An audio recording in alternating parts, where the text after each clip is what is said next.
Artrozlarga tizza og'rig'i bo'lgan bo'lsa, bu yerda sinovial suyuqligi deydi. O'shani chiqishi buziladi. U chiqib, hali suyakning ustini qoplab turgan tog'alarni namlab turish kerak. Bu yerda o't qopida yig'iladigan o'tni safroni ham xizmati bor. Safro ham mana shu sinovial suyuqlikni ishlab chiqarishda qatnashadi. Mana shu narsalarga e'tibor berilsa, sekin-sekin o'sha suyuqlik chiqishini tiklansa, ana o'shandan keyin tuzaladi. Artroz yoki ko'ks artroz, bularning ustiga asal surtib turish kerak. Doim toza asal bo'lishi kerak. Terlaganda o'sha hammomda surtilsa, yana ham yaxshi natija beradi. Tanada sovuq ko'p bo'lsa, zax ko'p bo'lsa, uni natijasida mushaklarda spazm bo'ladi. Mushaklarda tirishish bo'ladi. Ana o'sha spazmlar mushaklarning orasidan o'tgan tomirlarni, nerv tolalarini siqib qo'yadi.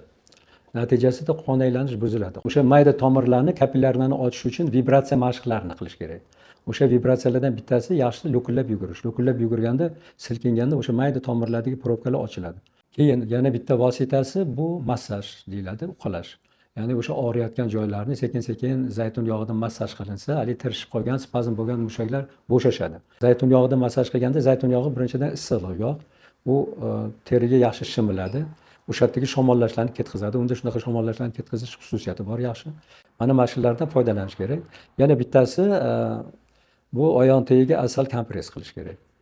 Asal kompress qilinganda o'sha ichki a'zolardagi sovuqlar sekin-sekin oyoqning ostida joylashgan tomirlar orqali asal ularni shimib, o'ziga tortib sovuqlarni shamollashga yetkazishga yordam beradi. Qish kelyapti, bu yog'i sovuq kelyapti. Xohlaymizmi, xohlamaymizmi oyoqdan sovuq boradi. Tanani a'zolarini sekin-sekin shamollatadi, sovutadi. Mana shu ham bitta yordamchi vosita bo'ladi.